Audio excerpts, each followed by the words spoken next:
Welcome, ladies and gentlemen. We're here. We're live for episode 53 of the Shonen Ronin show. And we're here to discuss the rundowns One Piece, chapter 1058, Undead Unluck 124, chapter JJK 195, and MHA 364. Today's breakdown.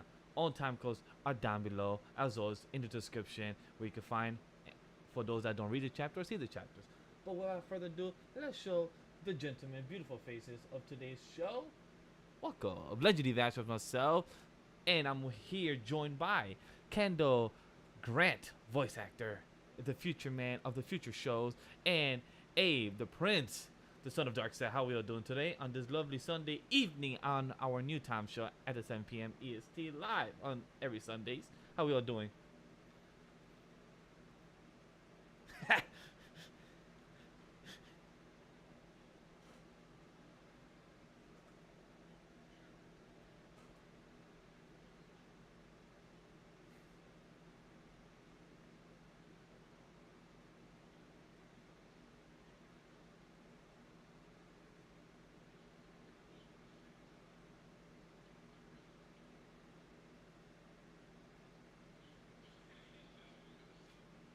I didn't even bother because I saw a tweet online that's saying like a chapter, like a page of him and saying, and somebody saying it's peak, best series right now going to Shonen Jump. I'm like, nah, I'm not gonna read it. Nah, I'm good. Like, not saying that this person swayed my opinion out to read. I'm gonna read it like tomorrow, or tonight, or after the stream, but just not currently today at the time I was gonna plan to read it before the show. So it's like, oh, somebody muted. My apologies. Are we muted now? We're good here on my side. So if we were muted, my apologies. That was probably me or Abe that was muted. My apologies. But we're good now. So I pressed both buttons. We're good now. My apologies, Abe. Someone, someone must have not heard you or myself. But hope we're good now. How we doing now? Alvis, let us know if you hear us good. Because for me, on my end, I see the bars moving. Who's in the chat? Alvis, as always. We appreciate you being here as always, Alvis. A big shout out to you, my man. Thank Vash. you. What's good? What's good? What's good? Okay, so it's all Um. good. Okay. In that case, just I'm excited for the chapters that we got to read this week. I read Black Clover. Fuck Black Clover. But otherwise, One Piece. I was about to say One Punch Man. I do miss me some One Punch Man. One Piece, JJK, My Hero were My Hero is. We'll discuss that later, maybe. But it's been a good week. And Kendall, how about you, my man? How you been? How the chapters treat you so far? Yes, it was a fun week. I'm also hate watching Black Clover at this point, or hate reading Black Clover. I just want to see it end. I'm not gonna lie to you. But other than that, fire chapters all around from our usuals. And I can't wait to get into it. And I will be dropping another TikTok about my hero because we'll get into it. We'll get into it. Yeah, the thing with Black Clover is like I don't want to say that we hate reading it because I feel we're better than that. It's just that we've invested so much time into it. We might as well see it through since it's almost finished. Like you're Yeah, 90% of the way I'm there. being Yeah, additionally cynical about it. No, I do it. I do it's enjoy the like series for what I've enjoyed so far, but I am there was a reaching a point moment of for fatigue. I am sure. reaching a Yeah, point of fatigue. there was a moment, fans. Just so you don't think we hate it. There was a moment where we were right there with it. Yeah, It And is then there was a very moment where it was very like, similar, Alves, to the final moments of Fairy Tale. yeah, However, Fairy Tale did pull me back in for a little bit with the second bits of it. It's a lot. It's just a lot. It's a lot. yeah. Of course, it's a I lot. think you get that way when you get towards the end of a series. I think even being able to handle wrapping up your series the way you want to is important. We've seen that with Attack on Titans and Demon Slayer and Promise Neverland. So I think it's not an easy thing to navigate, especially you talk about someone working on a project week after week for years at a time. You know what I mean? Like well, I think sometimes we don't even put into proper perspective like exactly how much time and how much effort is going in for these mangakas to be putting out this work for us on top of doing everything else. Like it's not like this is the single task that they're doing every single day, Yeah. so We've been reading for this for what? About 2 years now? Is it over? What? It's been 2 years? Clover's No, gotta be 3 more than years? 2 years. It's 4 gotta be years? 3 pushing on 4 What? probably. Yeah, at that point, man, I gotta see it through. I gotta see Yeah. it through. That's too much time of my life What? Black wasted. Clover? Yeah, I gotta see it through. Black Clover has been out for less than 5 years. Yikes. Yeah. Yikes. Yeah, But I mean, Because- it's pushing on 5 years is the thing. Like I've been investing almost at least a third of a decade towards it. Like I'm here now. Yeah. It's like Dragon Ball. It's like Dragon Ball Super. Like I'm watching Dragon Ball Super. I'm enjoying it for what it is, but also, I mean, I've already been on the bus this long. You know. But without further ado, let's get straight because we're not going to discuss mid Clover because that's something we're not going to discuss. Like we said it on the past 2 weeks or I guess 3 weeks ago that we're not going to bring up Black Clover for discussions. But let's jump into the greatness of a series that has been going on for 20 plus years and it continues to grow and show its value and its story. It's called One Piece, not Gold Piece. It's called One Piece, and it's chapter 1058. How did we feel about this? That my boy Buggy the Clown is not the actual leader. Is that our boy Big D Morgan actually placed him as a leader? The leader is not Buggy, and both of his, both his right man and left man both were OD mad about him. Like, boy, why are you the fucking leader? And everyone got the bounties. How do we all feel about it? Because I feel like this was a nice conclusion or wrap of the one arc for last chapter, and this was a nice kind of setup to continue giving us information of the world and what's everyone doing across the Red Sea, across the Grand Line of Part 2. So I'm glad that we got this big dump information of bounties, information what everyone doing, and kind of weird a bit of Mihawk cooking and everything, like seeing his little side things that he'd been doing. So that's pretty dope. So we said this last week, and I think it was just we know that this is what happens in between One Piece arcs. This is that kind of transition arc. You get new bounties, you get set up for what the next set of actions are gonna be, and I think we were all pretty. I think we all understood two things. I think we all understood one, that basically we had to go talk with Cross Guild again and figure out what was going on there. And then more specifically, I think we all knew that Buggy was never actually in charge in any kind of way. So it was more so just explaining what that dynamic looked like. And it was exactly what we thought. Somehow Buggy ended up catching the fame for being in the midst of all of that. But ultimately, and I was thinking it as I was reading it, and this point was said out loud, is that like, it's probably for the best that Buggy is the face of everything. So I think ultimately Mihawk, made that statement, and I agree fully. I feel like it's kind of just like, yeah, let Buggy be the clown. Abe, for you? Basically, we got to see everybody's bounties, and for me, those are always some of the fun little moments after major arcs, is seeing like, okay, how has all their feats like upgraded them in the eyes of the world government, Of course, Chopper's always disrespected. Honestly, Chopper's bounty should be significantly higher, but people don't understand how crucial that little motherfucker is. They don't understand. But we'll take the 900 berries increase. I feel like his price is a price of a Whopper. Like 1,000 berries translates to like $3 in US money. Dang, honestly, that hurts. It's just like, he's good for a Whopper. But when it came to Buggy, as always, we know the truth. Buggy is such a weird character for me to like appreciate or to fall in love with, because he's not that guy. Yeah, he's always in the right place at the right time. It's a question. And then he's able to capitalize off of it, as you see here. Like, they think he's the leader of the Cross Guild. And it's like, bro, he's begging. He's legit begging. He said, I will lick the mud off your boots to these. Like, come on, man. Like, I hate it, but I also just am so intrigued by it. The way I see Buggy is like Kevin Hart. He's like the short man of the group, but he's not. I actually don't like Kevin Hart. I don't.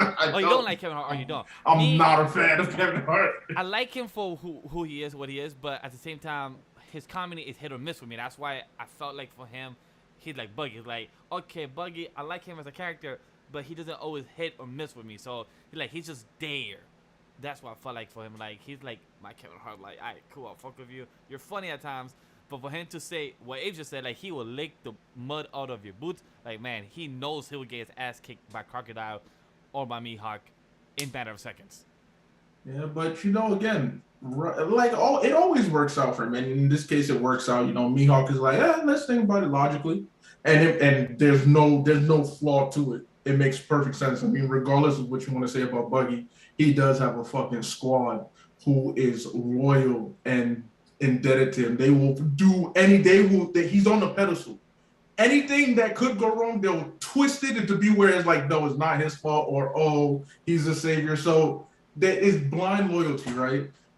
The other thing that I did like was them telling us how big Luffy's Grand Fleet is at this point. And I'm like, that motherfucker is grown. But now I'm also interested because remember, I think this was way, way back ago. The Giants left.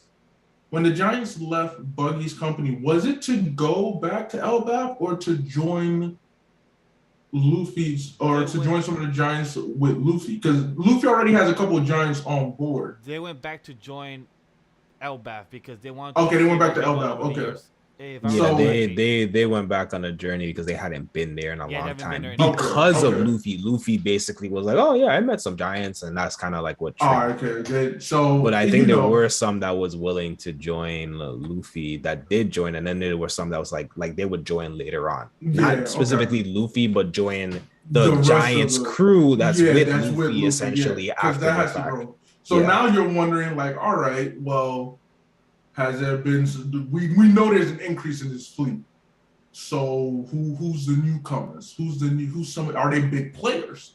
Are they, again, is the next major arc going to be Elbaf? Is that what we're getting next? A lot of questions, but I like those little updates overall, and of course, getting to see Dragon and them. They are always one of those. They're that group that you always want to know what are they doing because you see so little of them.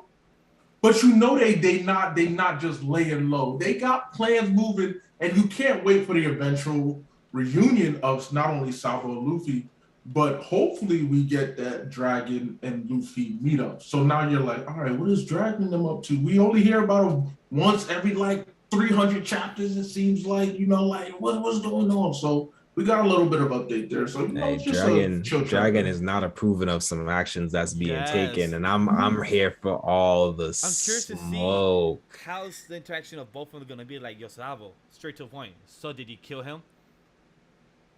Like I told you, I figured the Revolutionary Army would be the direction that we would go in next. I was totally fine with that because we never have actually gotten a full spotlight on them other than one. Right, which is why I figured they were prime for navigating the next direction. And I think we were basically just told which island we're gonna go to, what scene's gonna be there, and I think it's very obvious that Luffy and them are gonna intentionally or unintentionally end up in that vicinity somehow. So I think that's gonna be major. I really think everyone we saw in the chapter today is going to converge for the next arc, and I think that's going to be the selling point. And just again, for the specific people out there, there's still arcs, y'all. We're in the final stretch, but there's still going to be different arcs that need to happen. I agree. And I love how Viz or Oda staff did correct with the actual bounty of Zoro. And the way Zoro was just so happy to be the master swordsman, pirate hunter, Zoro. I will never say Zoro. 1.1 billion berry, and for him to be so high, and the way that our boy Sanji, the cook, Blackleg, continues to be lower than Zoro, and that continues to be a comedy. And now for them to add the Helmsman, First Son of the Sea, with Jinbei, finally a poster involving him as part of Luffy's crew, because I think this is the first time that he gets a poster involving with him as a crew, right? Well, he's not been a part of the crew in the public eye. So remember, this is the public's eye view of everything. Oh, okay. As well as the Navy not wanting to announce certain things. So this goes back to why I said to begin with why Why? Luffy specifically was the one that was deemed the emperor of the three from the Yeah. worst gen, and it's because he has the armada. It's because he has Jinbei. Same thing with Luke. Same thing with Buggy. Buggy has Crossgill. He has all these big names underneath him. He has a sizable army at his disposal. Yeah. Thus, he's the one that gets all of the attention, essentially, in regards to the world government. And you got to see the world government also kind of give their take on like, this is why we're gonna make him this person, because as far as we can tell, da da da da da da da da. So I think that's super key. That's super important to like the layout of everything that's going on. And that's like, again, I really like this chapter as far as like a setup. I'm glad that he didn't spread this information out across two chapters. He literally gave me all what I needed to get in a specific chapter. So thank you, Oda, for that. And then we could just start getting into whatever we got to get into next. But I think it's funny. We know specifically for the Straw Hats, their bounties are basically like a ranking system. So this is Yes. basically Oda saying this is the rank of the crew. This is the rank of the crew as of right now. I think it was also a perspective check for how strong everyone else is considered to be and whose targets are going to be, like what matchups are going to happen where and when later on in the future. I think that was another big setup as far as what the bounties are considered. And I thought it was really funny because it was like, you know, it was one and then it was like 1.1, 1.3, 1.11 for Zoro. And I think that's what it is. And I think even Robin's bounty, I think was actually my most surprising thing, because at first I was like, wow, that's a lot higher than I thought it was gonna be. And then I thought about it more. I was like, is that actually too low? Like Yeah. I'm kind of trying to think about where the value in certain things lie and what the government is kind of putting behind them. And I was like, I almost want to say, like, after the fact, I was like, maybe her bounty should have been a little bit higher, but they also don't want to give her a lot of attention. So this is the thing with the bounties, is like it's very, very influenced by what type of information the Navy and Morgan are trying to portray or they want to let the community see. So like Agree. that's like a very big factor in what you get. And then the bounty specifically, because that's put out by the Navy. The bounty is put out by the Navy. So the Navy wants you to understand where the Navy sees certain levels of value. And we saw that committee, like I said, come together, kind of explaining how they see everything come to line. And I think that's actually the first time we've ever gotten that in One Piece, where we see like the Navy's kind of like discussing it to that, like that extent, how they went about choosing whatever people's bounties. So that was interesting. I love how you broke it down very well because at first I felt the same about Robin as well. Like I thought hers would be at the 1 billion or like 1 point something, like 1 point. But for her to still stay within the million, I'm like, okay, she's right there under. She still is one of the top five. Like she's right behind Sanji. She's one of the top five most dangerous people in Luffy's crew. But around the world, the government still fears her because she's one of the persons that could open the weapons and the poneglyphs and read them. So she's still a dangerous person around the world. So she's a top five danger within Luffy's crew. But maybe the government still sees her as a danger overall because of what she knows and knowledge and everything else. So that's a great point they brought down. But I still want to hit down with the conversation with Salvo and with the government also trying to listen in about the Flame Emperor. Curious to see what is this whole conversation gonna go to, but also what did Kuma like? Just that image of Kuma and Dragon, like just Dragon seeing Kuma. It's just been so long, and the way the shine and the art just just puts the light. It's like my boy just came back from heaven. It's like it just shows like he just got resurrected. Like they literally just brought him back as a slave, and now he just like the art, the lighting, it just looks beautiful, and the way he said, "And tell me, Kuma, what is it that you have seen? Like as you command, like the way that's just that small monologue, it brought me. It been emotional. It's just so beautiful. It's just straightforward. Yes, Alvid. Alvid said it does look like the panel of Kuma after time skip when he protected the ship. Agreed. It just brings that foreshadowing or kind of flashback or homage back forward. It just makes me wonder why he's willing to obey Dragon so easily. And like after so many years, he still respect Dragon. Like it took them so long to to try to save him. probably a good 2 years and some change, but Abukuma was still so much and respect him and still listen to him and still say as you command. What did you what did you guys think about that? Like, do you guys have any opinions or any type of feelings about Dragon and Kuma, type of relationship when you see him on screen again? No, not really. Just because we don't get enough for me to really inquire too much into the relationship. I'm just happy that Kuma is back. Mm-hmm. I'm happy that he's finally free because I mean he was basically a fucking guinea pig for God knows how long. But it's clear. It's always been clear to me that Dragon is that type of presence where everyone just like kind of bows towards it. Everybody just automatically defers. And as a result, I'm not surprised by Kuma reenacted in this way. And Dragon doesn't seem that sentimental type anyway. So I don't think he really cares too much. It's not like he's gonna start treating them differently than one way or the other. It's wartime right now. It's wartime right now. So that's his focus. And plus, last thing we heard from Sabo them, Abukuma was a king in his kingdom as well.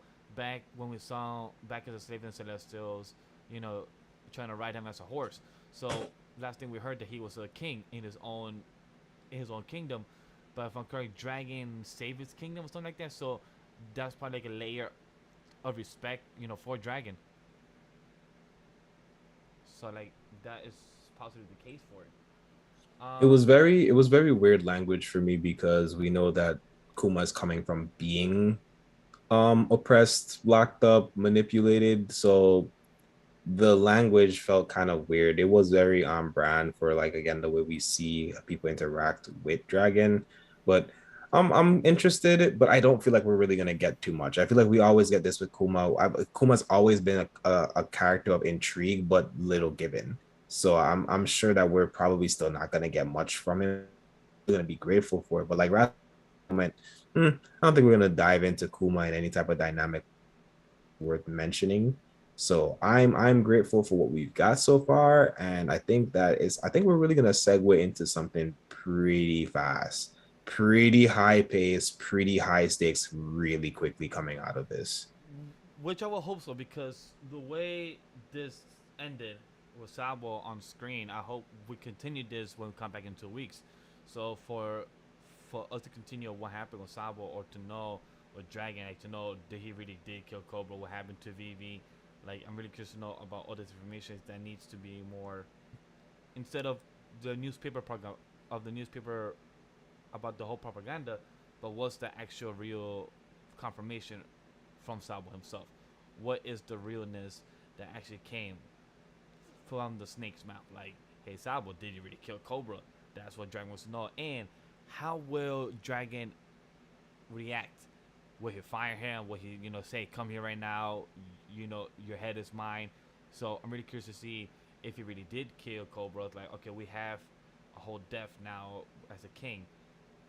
Why is Dragon like this? It's because he has a relationship with Cobra. What is it? So I'm really curious to see what are the repercussions if things are true or not. So that'd be pretty interesting. Does anybody have any thoughts about the One Piece chapter more, or any other type of theories of what this chapter could lead into? No. But we got 2 weeks. We got a 2 week break. So, that next chapter is going to be Oda is about to start setting the tone. So I'm interested to see how he does it, where he goes with it. Find out in 2 weeks, that's for sure. And how about you, Kendall? Yeah, I think I'm straight with it. I'm hype. I'm excited. Like I said, I'm with Alves. I think I knew there was gonna be some convergence point to bring Vivi back in. So again, I think we're just it's all sails towards that direction, that island, regardless of, and we're gonna get our next big set of clashes. Agree. So with that being said, this was the discussion for One Piece chapter 1058. We are already in the 1,000 chapters, in the 1,000 episodes of One Piece. So we come back in 2 weeks to give you the discussion of what is to come of the Cross Guild, the Revolutionary Army, and is somebody's head gonna come back to life, or are we gonna see what's the truth of some of these claims? But without further ado, let's come to this anime announcement of Undead Unluck having its confirmation of anime announcement coming to year 2023 and being done by David Production. They put out a key visual. Go check out the Twitter handle of Anime Lady because it's there. Um, Before we get straight to it, is anybody excited for the anime announcement for Undead Unluck? And it's also is done by David Production, who has done Fire Force, JoJo, and a lot of works that they've done in the roster. Does anybody have thoughts about Undead Unluck first? I'm cool with it. Congratulations to the mangaka for sure. That's an exciting thing to have one of your works, especially one that is still ongoing, to already be picked up for an anime. I'm definitely interested to just see how it looks, see how they do some of the early stuff. It's congratulations, sir. Congratulations, sir. It's well deserved. Yu has been a really enjoyable series to keep up with from start to finish. It definitely feels like we're about in that end phase, and I'm definitely interested to see where it goes. And how about you, Kendall?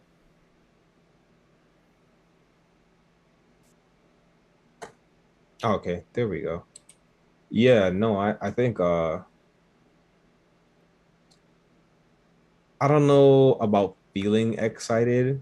I definitely wanted this to get animated, and you guys know, like I said, week to week, this has been one of my favorites for a long standing time. I really love the way that this has been going, but I don't know, it feels like there's been such a saturation of announcements. I just haven't been able to kind of celebrate it the way I would have liked to currently. So I think when I get some more visuals, maybe a little teaser trailer or something, I'll probably hit home a lot harder at that point. When I get some dates associated, it'll probably hit a lot harder then. But for right now, definitely big congratulations. Again, we're a fan of Undead Unlock over here. So You know what, Kendall? What you said is actually the best way to describe how I feel. There's been a lot of announcements recently that it's just like, oh, especially when it comes to the anime, Mashal had their announcements like, oh, okay, cool. You get your announcement. There's rumor about Mission Yuzukura going to get an announcement. Now I know there's talks about Sakamoto. I'm just like, oh, okay, like, all right. At this point, everything's going to get an announcement. I'm just like, I'll just wait until it's time for them to actually give us something, and then I'll react at the appropriate time. An announcement at this point is everybody's getting an announcement. Doesn't feel like, oh, let me get a hype about it. It's like, all right, let me see the trailer. Let me get an announcement date. Let me get shit like that. I see where you're coming from, Abe, and I understand more of what Kendall just said is because that's the way I feel with the Marvel and with DC properties. Everything that gets announced is like, alright, cool, but is there a teaser? Is stuff going to happen in promotions, the trailer? And then once trailers comes out, it's like, alright, cool, now I know it's actually coming. Except for Batgirl, but that's a whole different story. So for things that actually get done and made and actually have a release date and actually coming out, that's when I'm like, okay, I'm more thrilled about it. So Abe, I feel the same for you because for MASH and other stuff, I didn't get excited for, but for Undead Unluck for for a series that I care for, it's more like, okay, I'm hyped for. But it's more like once we get, okay, cool, the year 2023 sounds so far ahead, but it could be March, it could be spring season, summer season. Once we get closer and gets a trailer, how it looks, the flow, then that's where I'll be more thrilled about. So I get where you're coming from. But with Undead Unluck chapter 124, let's jump into it because this was a very personal monologue chapter of how our boy Andy felt, of how he felt that you just literally gave him an alter ego version of Victor, and he never got told of what was going on. He had to figure shit out on his own, understand his whole situation, understand what he's being put through. But now he's getting told, and he put a sword towards our girl Juice. How do we feel about his type of situation when he finally met Foucault? Like his whole type of thought process, now knowing the truth of what's been going on for the past maybe 100 years of him on Earth. That was very predictable. That was probably the most predictable Undead Unlock thing that I've ever gotten. in this entire series. I'm okay with it because it's literally the first time that something has been this predictable, if that makes any kind of sense. But they telegraphed they're stalling. They've been stalling with the whole arc transition, and I understand that this was a key point to wrap up the place where Juiz and Victor left off, and us understanding that key point. And again, that was my thing last week, right? I kept saying, well, what does this mean for Andy and Victor? Whose personality ends up running this? And I'm obviously we still haven't really gotten an answer about that. I think ultimately Victor might be willing to take a back step to like the personality piloting thing, but we really got to see the ramifications of that. And again, we like we said, we know that he starts back in the 1800s. He's digging himself out of the grave. Like he's thinking all of these various different things about him. And then for all of that to come back around, I will say they could have sold me a little bit more on Andy's rage before the whole, what are you talking about? I'm grateful for this that you give me.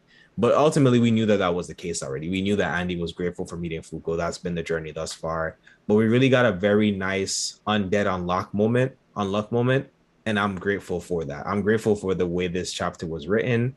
I'm grateful for everything that we've gotten. Where we're now on, what chapter number are we on? 124. 124. So we're about to hit that pivotal 125 mark, which again, that's one of the numbers that we basically said was like that would be a nice starting place to start looking at doing the loop. So we're here now. They said they're gonna do the loop. We'll see what happens and what direction the series goes in from here. But yeah, very, very straightforward and basic. I did like the artwork for that that bloodied katana though. I also going to bring the cover page was really nice as well. The first page of how this card is the artifact, remember, and also the next. It's like the first 2 or 3 pages are color pages, right? Yeah, they're very nice. The full spread. I love how it goes from color to ink, and then to the anime. So I love how it shows all three types of art style in the double spread cover page. Really nice. It's probably one of my top favorites of Undead Unluck. From the top of my head, I would say it's top 5, but really nice. Abe, yeah, it was definitely a welcome surprise. Give us your thoughts about this chapter. What do you think? Like, like Kendall said, it was straightforward. So, what did you think?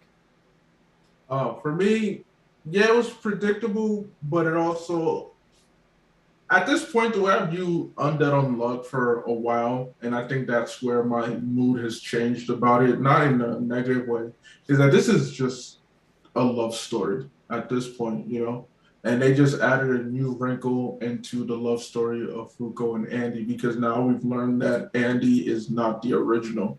Andy is the the updated file that's just there he's a temp file on the system. And it's interesting because Fuko fell in love with Andy, but if Victor is the one whose life this is, does he have first dibs? That wrinkle is interesting, but at the same time, Victor has lived for 499.4 billion years. That's how long it's taken to make all these attempts, and it hasn't changed. I could also see him just being like, look, I'll live my life. Just kind of, this is something that I couldn't have, because it makes you wonder just how deep and connected was that relationship between Victor and Juiz, because clearly Andy, Victor and Juiz, because clearly there was something there for him to come to such a pivotal decision to say like, yo, I care about you so much that I'm willing to take this drastic measure to just have you stop. It hasn't been done. We've been fighting, beating our heads against the wall. And I don't want you to keep trying this for my sake. I appreciate you, but no, just live your life. I want you to be happy. It tells me that there's a deep connection, whether that's like romantic deep or just platonic deep. It's like, yo. So for Juiz, damn, how this must have been tough for her. This has to have been maybe a former lover, best friend, who she's seen just completely different person, and she still doesn't have that. And especially, do we get that sense of closure between those two? And it looks like, Fuko and Andy will be successful in this, because at the end of the day, doesn't Andy want to die? So what happens with that? Is there any passing of the torch if Andy just wants to die regardless? And if that's what Victor wants to? But we'll see. I agree, cause like once you smile and just stare, I think it was in page 10. No, whoa, in page 22 is where she just said like just smile, look at him because when Andy said, "I've I used to hate it so freaking much, but now I can say it with a head held high. Miss Julie stand clear. I am Andy the Undead. He used to hate being like that guy, but now he's proud of being who he is. He's proud of being an alter ego, but also he also thank Victor. He thanked Julie. Like thanks a bunch for bringing me back. Being you technically made me. As much as we're making the joke in the comments, Julius is the mother and Victor's the father, and they just made a whole new body, or like it said, a whole new flash drive. Like they just inserted a whole flash drive in the brain and just made a whole new file. So it's pretty interesting how it all worked out. And now, like Kendall said, we're starting a new arc, but I'm curious to see. We mentioned the loop starting, but I'm really curious to see what are the effects. Like, are we gonna start in the? I think they said we're gonna start in the 18th century. Are we gonna have a whole new arc from going from the 18th to 19th to 20, or 21st century, or are we gonna actually do time skips? Are we gonna build the team, build the people, and get all the things we need to kill God? Like with the art, they're gonna do a lot with this possibility of this new arc, but they also wrap it up fast. So it really depends on them on what they plan to do with this. And I'm hoping for a whole new arc and we meet new characters, but we also meet old characters and we all see all the new and plus different type of dynamics. That's what I'm hoping for to see. So it'd be very interesting. Well, I mean, I'm just curious, are they going to spend that much time to answer those questions? Because isn't the purpose of the loop to try to I just don't want them to drag it out too long. I don't want them to drag it out too long. But it is curious to see how they will wrap this up. So yeah, we'll see. So are you talking about Julie's had a harem? Is that what it is? With Kendall? No, I was saying that they're in a shared partnership of some sorts. If Juice goes back and Victor and Andy has this shared persona, we were just talking about that literally being an actual polygamous dynamic. But Alvis was asking if there's a term for that. And I was like, I don't know if anyone's ever legally married multiple personalities or dated multiple personalities in the same person for there to be a common enough of a term. That was what that discourse was about. But as far as my final thoughts on the chapter, I think ultimately it's up to the mangaka to tell us what decision to decide to go in regards to Andy and Victor. Ultimately, they may have some type of lifetime together to fall in love all over again. So it might be Fuku just ultimately carrying this big torch. But I think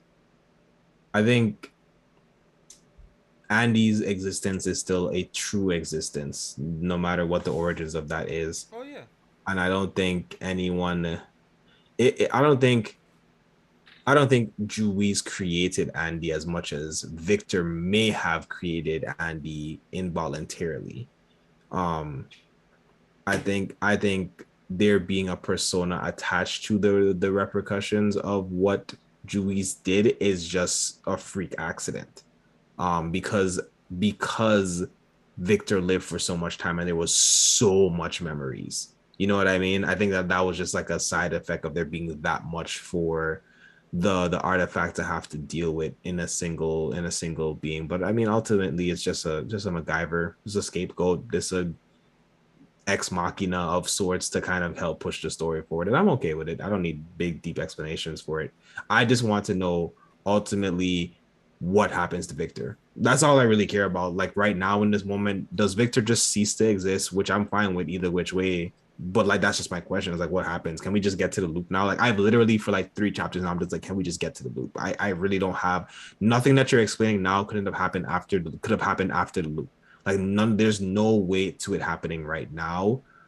For me personally, I'm not against the writing, but for me personally, as a reader, I'm just kind of anxious now. I'm just like, okay, can you get to it? Can you get to it? Can you tell me we're at the loop now, right? Like we've been at the loop for like 7 chapters. Can you tell me like what is exactly going to happen? Can we get what's going to happen instead of I've been 3 weeks of us making the same assumptions essentially. I agree. Is with Andy, it reminded me a bit of I think Sam said it, or I'm not sure if Al said it, but they said it's like our boy Steve, from Moon Knight. So it's like um, Steve is within the same body, but has a whole different personality, a whole different trait, but he also wields the same body as our boy Mark. So it just shows that all the different personality, you know, could be in the same person. So like Andy is within the same body as Victor, but they all have the same consciousness, just a whole different personality. It also reminded me of how in Young Justice, Dr. Fate took the body of Zatanna's dad, I believe, and Zatanna could only see her dad on her birthday, or was it on his birthday? So it's kind of the same joke of how take a little, take a little share time, from the opportunity. So it's in the same aspect of overall. But what I wonder, do you think that if Andy ever removes the chip of the memory artifact, would it remove Andy for a long time, or Andy has been there for so long with Victor, they don't need that chip inside him no more? Yeah, like I said, I'm tired of guessing, bro. Okay, I just want him to tell me at this point, because it's just like it's one of 3 things, and he just has to tell us which one it is, or give me something I'm completely already not thinking about. I keep hearing about Black Mirror this whole damn week, and I still haven't seen that show, Black Mirror. But I keep hearing a lot of great things about that show. Like, it's been a full conversation about that, and Sam brought it up again. I was like, damn, I would not get that reference, but I probably have heard a lot of things about Black Mirror. But other than that, any other things about Undead Unluck conversation? We're good? Alright, so let's move to the next series, JJK, Jujutsu Kaisen Chapter 195. And I have to ask you guys, are you guys more of a katana, or you guys like to wrestle more? Which one are you? Because I don't have a katana yet. I don't own one. I would love to own one in my crib. Just have one on the wall. Because I love to have one and slice people. Maybe just try to threat my future son-in-law in the future. I'm more of a demon abilities type person than a katana or a sumo one. So neither is my answer. And how about you, Kendall?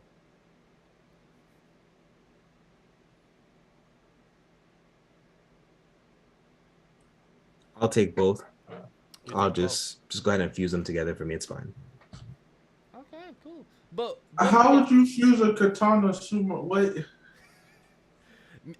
I questioned it too. I didn't know how to write back. I'm not even gonna try to think about it. In my head, it's like, I was about to make I ain't gonna hold you. I was about to make a Chainsaw Man reference, but I'll just let that slide for a second. Oh Lord. Like, I wasn't gonna put too much thought into, but then put a pause. I'm like, hold it up. Like, how would you use a katana and wrestle it? Like, isn't that low-key just like a Wolverine type person anyway? He is a wrestler. Him or any member of the family, with the blades coming out. Yeah, that is true. That's all that it is. It's just, are you going to be in a stereotypical, like, is it going to be like the Blob fused with the Wolverine type thing, or are you going to be a fit ass sumo wrestler? Like, this guy's clearly skinny, so you don't need to be big and whatnot. What body type you going with? I'm absolutely keeping my own body type. My current body and build is, I think, ideal for whatever I want. So, Sam did say, "How about Katana Devil?" So that's a good point. Hey, exactly. You see the vision, Sam. Actually got a point. Overall, how do we think about this chapter? Albert Katana wielding one of the demonic swords, and he did say it chooses it chooses the wielder and everything else, and the fight between them and Maki all clash together. How we feeling about this clash of fights? I mean, what you think? What you think, Vash? I'm fucking with it, but I feel like the weird bald headed type of wrestler. I don't know. He's not clicking to me much. He's a bit of a weird dude. His type of his his type of dialogue, I don't know, is it's just not clicking with me. The way he just walks around and everything. But the Katana dude, his monologue about his cursing, the way he fights, very old school. His stance, uh, he he's giving them a run for his money or them, but also he is learning as he's going. Like he's very old school. He said in the first page of the chapter, he said like, where was it? Aren't katana the souls of the Japanese boys? He's very old school in the mindset because back then, katana weapons was a day in the modern time for him that everything involved around weapons for man, male around there. Now in our current times is not. So just the way he went around and just found any random weapons and to wield them, but then he just continued and looked for them. So I just love that. I just love that. I love that type of comedy bit for it. Facts. So for me, when it came to this chapter, um, it's interesting to introduce us to new players, and they honestly can be just any type of personality, any type of person. So we see this guy who's very obsessed with finding wielding a katana, and the fact that he is actually an unnamed, unknown master swordsman who has no cursed energy at all. Can't even see the cursed energy, it seems like. But man is it just feels the presence somehow. Like he's seeing without seeing. And it has Maki contemplating like, yo, all right, clearly I'm at a brick wall here. You know, my weapons, which are imbued with cursed energy, couldn't even cut old boy.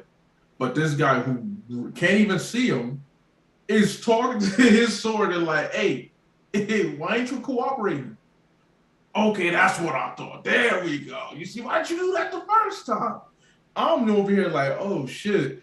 You know, we're focused on, you know, this jujitsu sorcerers fighting cursed spirits and whatnot.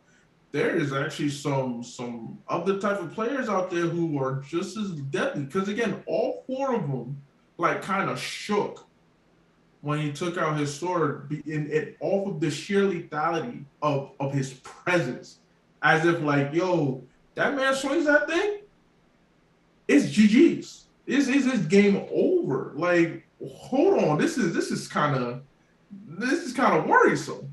Hell yeah. But also, it's looking. I'm not gonna say scary hours because Maki ain't no punk.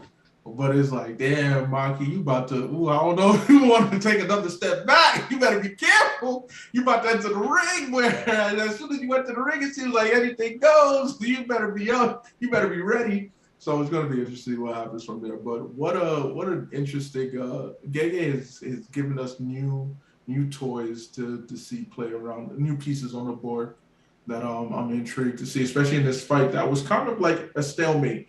Because, you know, Maki and Co, they're tired. They're worn down. You know, it doesn't look like they have a chance to make it out this fight without something happening. And this is the something that happens to help move the story along and to help them overcome, presumably, or new adversaries to face. We'll see. Well, question: did the sword go to him, or did he wield the sword like a force pull, or did the sword go to him when he grabbed it from Maki? I'm not like not saying that I don't get it because in page 10, in that panel, the sword just let go to her and then went to him, and then it said like he he started to possess a sword even though he's blind and everything. So did the sword go to him?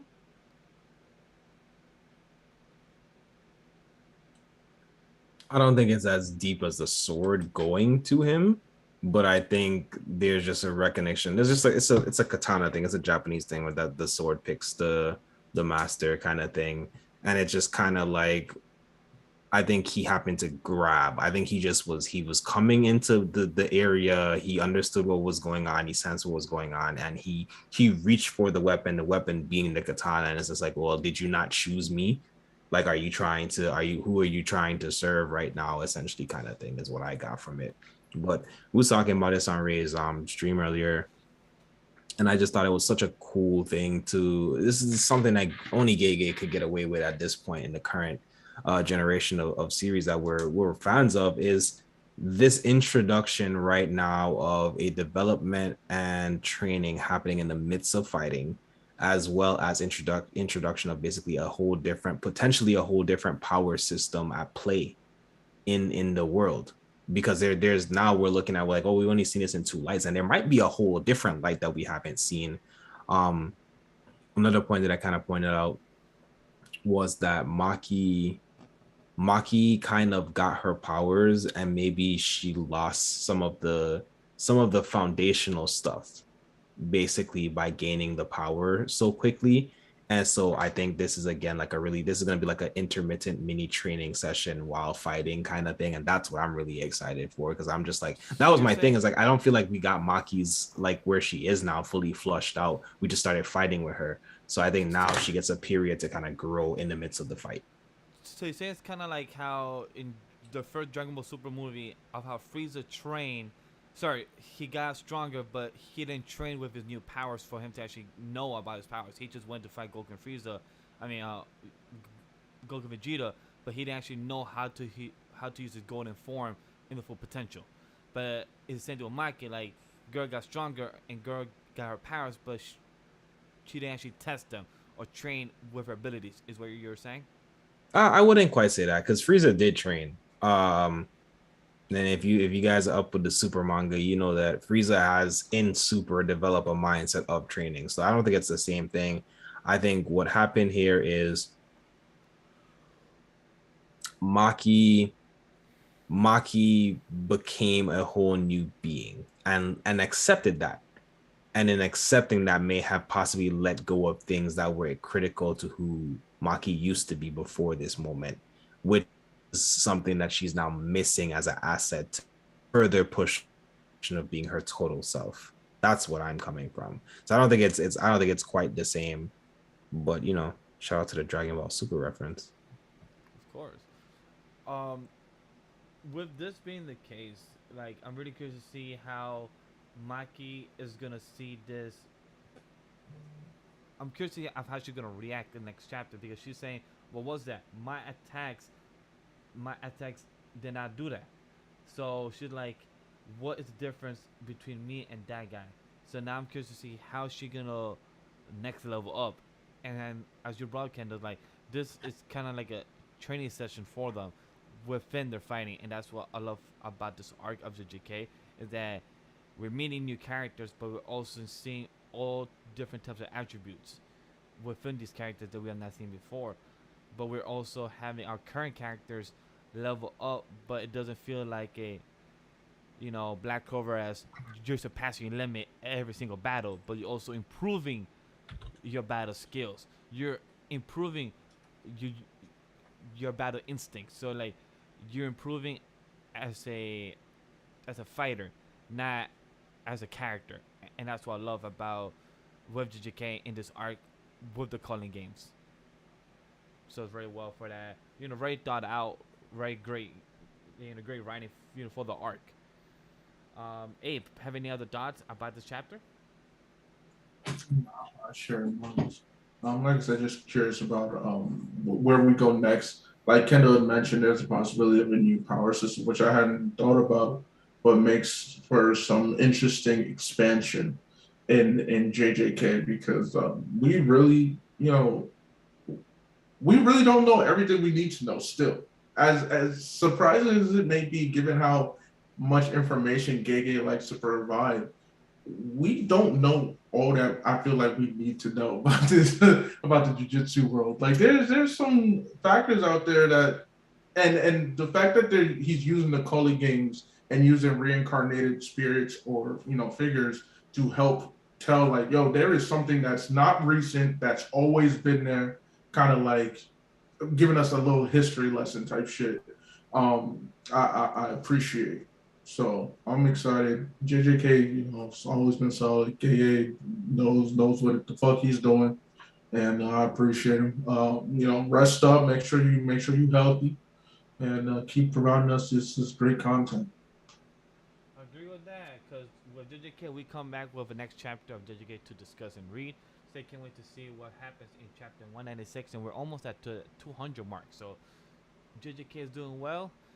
Season 2 comes out next year. The movie comes out on Crunchyroll. For they have not seen the Crunchyroll JJK Zero movie, so definitely go check that out if you haven't. It's a blockbuster, so. I can watch it again. Yes. Yeah, I think it comes out this week or next week, if I remember correctly. I don't know the exact date, but it definitely comes out this week or next week. With that being the case, our last series to discuss on the roster for today's show is My Hero Academia, chapter 364. So this is an interesting one because I wasn't here last week, and I'm here today to discuss chapter. And it's just, I saw the group chat, I saw the nice video. Our boy, Kendall Grant, say, hey, our boy, rest in peace.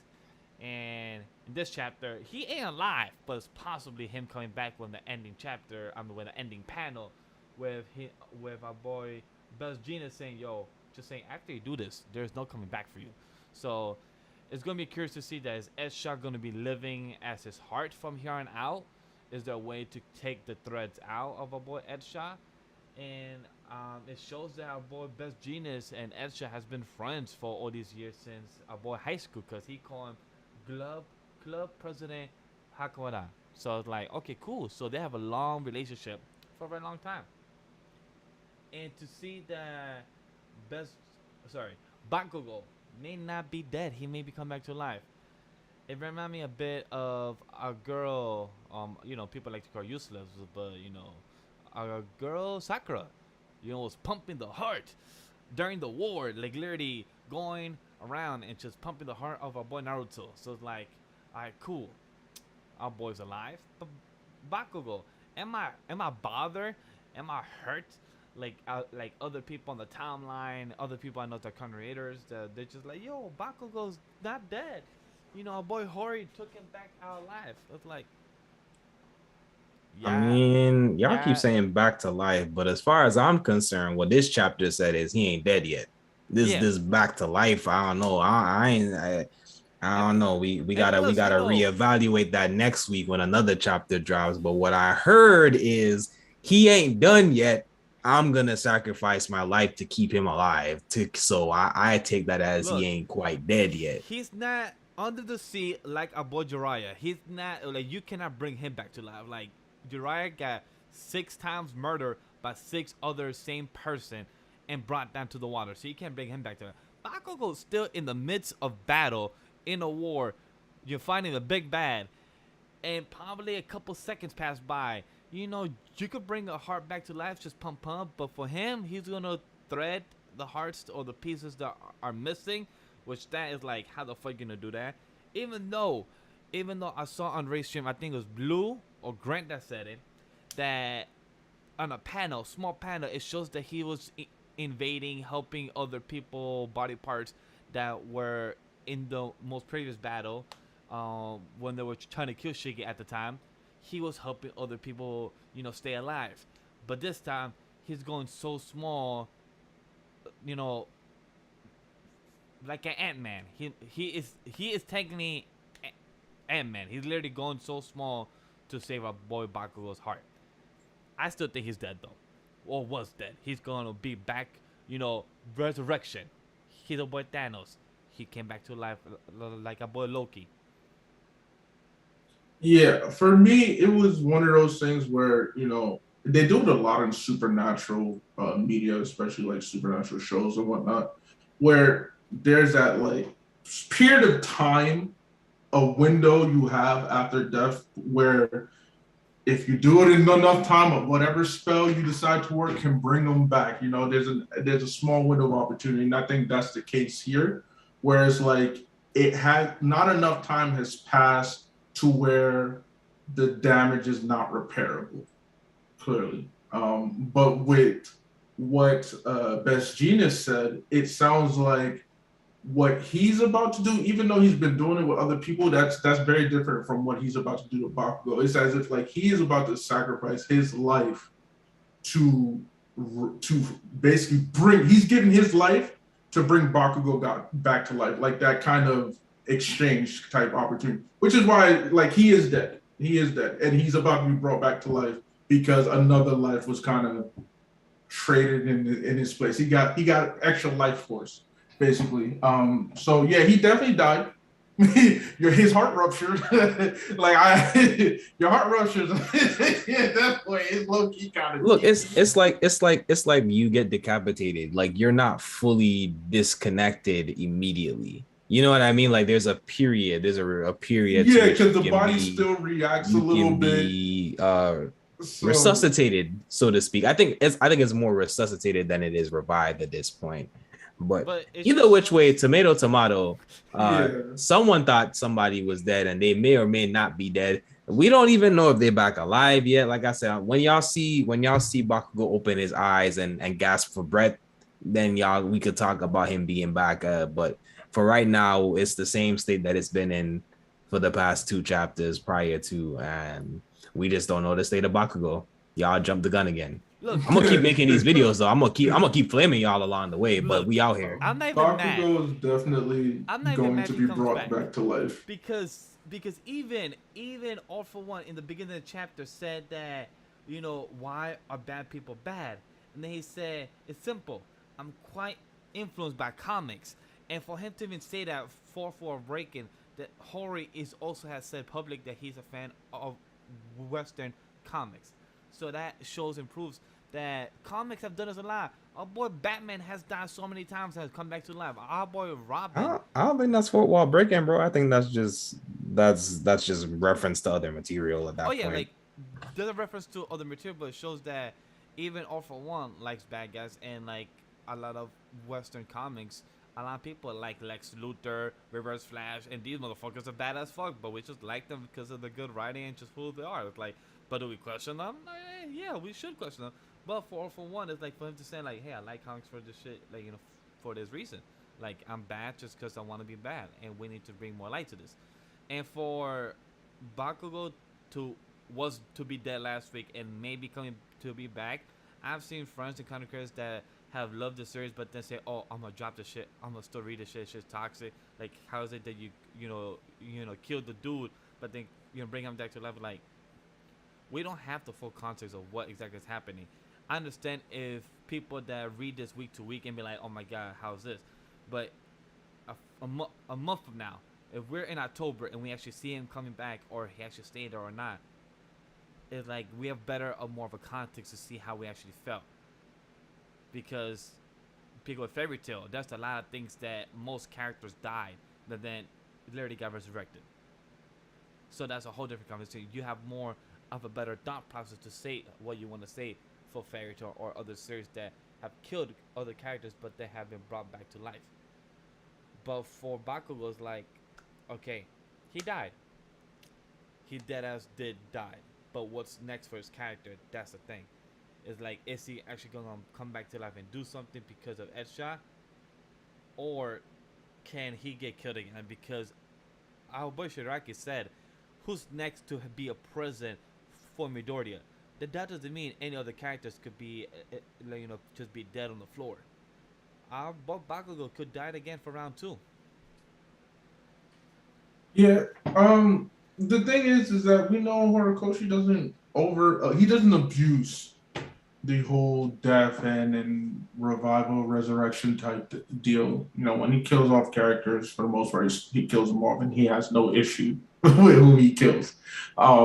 So in terms of Bakugo, it's like, well, what Edshot is about to do is similar to what Law from One Piece can do with his Op fruit, but it involves giving his life up to do so. So next chapter we'll have a conclusion to that. Supposedly, unless he decides to take it somewhere else first and be like, let it marinate for a little bit. Because I thought he would let the whole Bakugo is dead thing marinate for a little bit, but nah, it does seem like he's going, let me take care of this now before I hop off. What had me intrigued about this chapter though was the fact that All for One. Oh, great transition. Abe, thank you for that. Oh yeah, All for One used Aries quirk, thanks to his good friend the Doctor, as a trump card in case he needed to fight, and it put him in his prime. It looks But so of nice. course, there is a big disadvantage with it. It doesn't seem that it's going to stop. This is your last resort type move. But the problem is, we all know how scary All for One was in his prime. And the only one who took him out that prime was Prime All Might. But that even took All Might out his prime in order to be All for One. So it's just like, yo, this is bad. Like Hawks and them, what are y'all gonna do? You know, Horikoshi might not permanently kill off Bakugo, but someone here might be permanently put down because we don't have more than one edge shot. But it's going to be curious, and I loved All for One's speech too because it reflected, you know, what we knew about Horikoshi is that Horikoshi is a big fan of comics, big fan, and him saying that, you know, having All for One say, "Oh, I've always loved comics." You want to know why? It's the villain, but what makes it other? He goes on this whole speech that, you know, it's valid. It's valid. I'm not saying that I'm an All for One stan. I'm not saying that at all. Hell no. He wants destruction for destruction's sake, to shake it up and all of that jazz. But it's All for One is no dummy. No.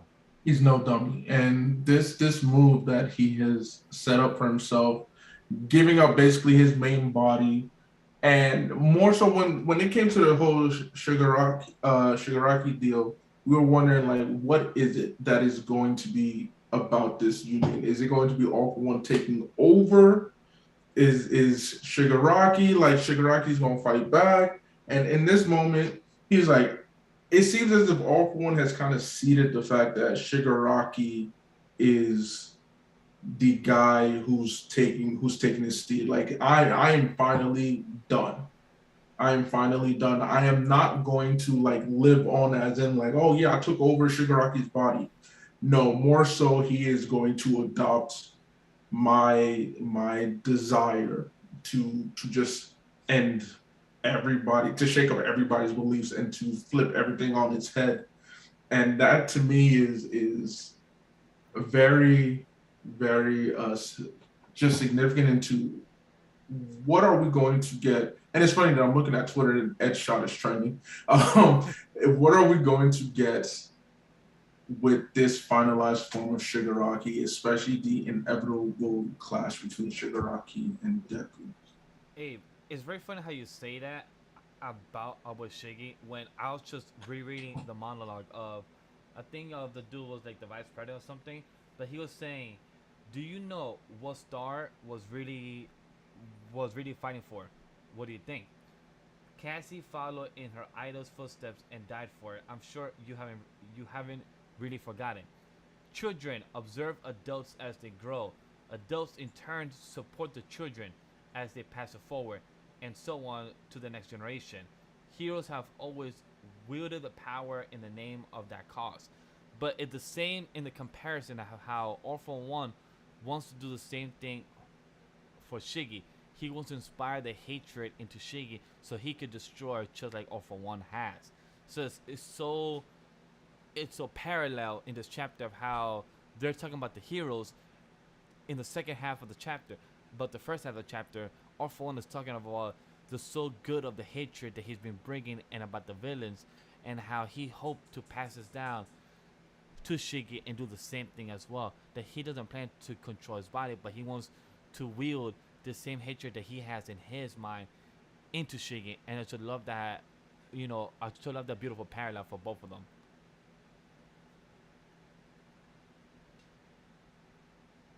Yeah, I feel like a lot of people have been speaking as if All for One is like taking over Shigaraki, and I just like I think that's always been the premise. What you just described, Abe, was that he's already accomplished what he wants to accomplish. He's literally already done it. Like now it's time for the next phase, and that next phase is passing that legacy on to someone else who has equal, if not greater, rage towards the world. And he has his own vision that he wants to paint of the world. And All for One is just trying to give him all the resources and tools that's possible because he wasn't given that. And I think that's all it really is. That's why I like the All for Shigaraki reference because I think that's what it is. It's All for One Shigaraki. Like it's Shigaraki dealing with the ramifications and the things that come with it. But I do still think that Shigaraki is exposed to the traumas, PTSDs that are innately ingrained in him inheriting what he has inherited for All for One. And I think there's some significance in the fact that Shigaraki has now already said, like, you basically need All Might to beat me. So now you got two entities on the field that basically need an All Might-esque character to beat them. And All Might can transform for all of like 5 seconds now. And the next closest thing is basically Deku, barely. So it's just kind of like, what are all the ramifications for this entailing? And the fact that no one can keep up with Shigaraki without his quirks being activated. Like again, there's a lot of the stakes are constantly being pressed here, and I love it. I love that the stakes are being pressed. I love that we're elevating the stakes because there has to be something. It can't just be Deku comes back and he one shots everyone. Yeah, the war is over. Like that just doesn't make any sense. War is about moving pieces. There's back and forths, there's ebbs and ties and flows, and I need to see that played out in this war, and we have been seeing it so far. I just love how you just brought that because it seems like people did not pay attention into the history class when they learn about the wars and learn of how information is such a, a big point in war. Information is such a thing that could bring the balance of tides. And I love how, yes, I was also about to bring that up. All for One became full man, became full man frontal on nudity in that smoke, and then he literally went to the ground, takes people quirks, and he said, "You know what? I'm gonna take your cape too." At the same time, he literally said, "Ah, my quirk, and just take this." He said, "Oh, I'll take the cape too." While I'm at it, because fighting in this buff is hardly worth my style. He said, "Yo, I like to have my suit and tie, but since I had to rip that, go full prime mode, I'm gonna just have just to cover myself up because this ain't my style." So it just shows that like this man knows what he's doing, but also he's doing it in such a fashionable state. It's like for him to fix his style and do what he's doing is like, my man, you are something else. And just to show this conversation again of the U.S. government, um, like I was brought up, it was probably a nice shout out to bring Akbar, but like an admiral. So it was probably like a Star Wars reference to show how he looked like and everything, and it does because we know that he also does like Star Wars. Peter Howard is a big fan of Star Wars for what it is. So this chapter had a lot of plot point for it for this chapter. I'm kind of sad that we didn't get more of the continuation of our boy Dabi from last week's chapter because I really want to know what was next for our boy Dabi.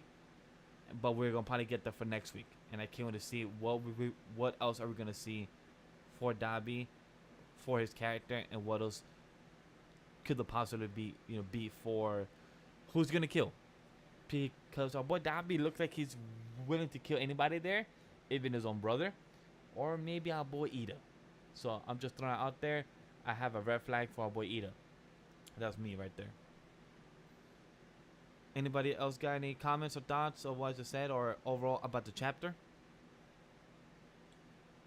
Let there be carnage. I agree. Let there be chaos. Well, I guess I will be disappointed in the fact that when Deku arrives, we won't see him spaz the fuck out, seeing Bakugo like dead, and gone, rather than like, hey, he's still recovering. I mean, there's still a level of darkness he can achieve by saying like, oh, Bakugo got fucked up. Like he's you did this to my home, you did this to all I'm my not friends. saying Like, all right, let's pop off. he's still gonna react because like there's people Yeah, he that can still have react, arms but cut off, there's blood a coming everywhere. difference. But there's a difference when one of them is your good friend who's now dead. You know, like not just damaged, but just gone, not coming back. So I guess we won't get to see that, but it is going to be interesting, just to finally get that moment. I'm at this point. I'm waiting for Deku's arrival. I'm waiting for Deku to pull up on a scene and to like take everything in and be like, all right, what's your move? Because you have a plan. You want to save Shigaraki. You believe that you can get to him, get to that little boy that's cowering in fear and pain, and help him. Okay, given everything you're seeing, is your resolve still the same, Deku? Like, how are you going to approach a situation? What are you going to do in your mind to battle what seems to be an unstoppable force? Because everybody is getting fucked up versus Shigaraki right now. Shigaraki is like, yo, I'm doing this without even an arsenal of quirks at my disposal, and y'all think y'all can challenge me? Again, Deku told him this months ago. Like, y'all not ready for this fight. Y'all not ready to step up to the big. I love y'all, and I want to keep you away from that. Now we're gonna see exactly why he was right. Again, we all knew he was right, but just that moment, I'm just waiting for Deku to pull up. For real, I'm just waiting for Deku to pull up at this point. I agree, because it's been, it's been a while since Abomadordia left. I think it's probably been since chapter 356, 355. It could be it. It's been a couple of chapters.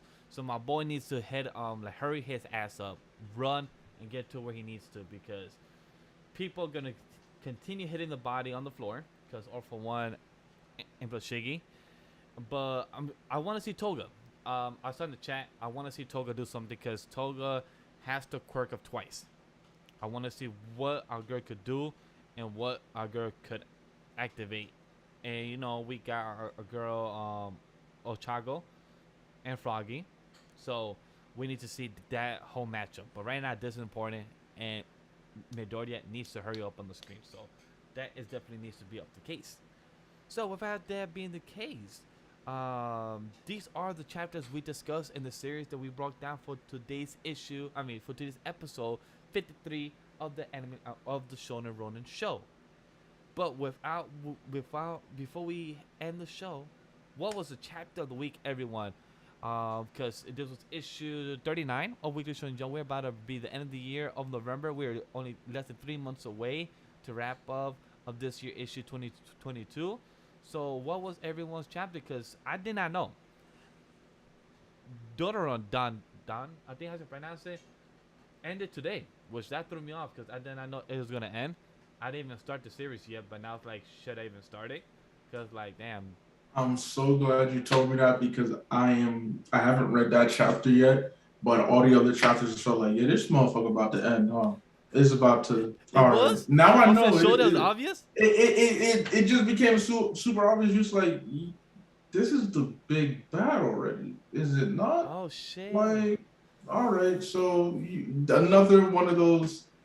I don't know whether it was always intended to be a short series. Who knows? Or whether it was just like, yeah, this ain't doing well. I don't know the numbers. It was decent.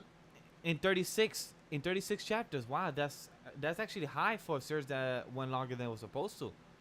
I don't know. I don't know whether it was doing poorly. It was always meant to be short. I mean, I think we're so used to enjoying series that are 100+ chapters long. Do you still recommend if I should read it just for those 36 chapters, just to see how it was or what could have been? Since I was thinking to read it. That's up to you, Vash. When it comes to you reading or watching something, that's up to you and your time, because you owe people Hunter x Hunter, and it's just like, look, I'm not about to be here and be like, yeah, no, you should read it, knowing that judge me for the searches of that. You haven't even honored a promise from like 10 years ago. So why y'all keep adding years? You do what you want to do. But what's your chapter of the week, Abe? Anyway, because my chapter of the week, honestly, Might have been Mission Yozakura Family. I love where the story is going right now. I Fuck Momo continue. though.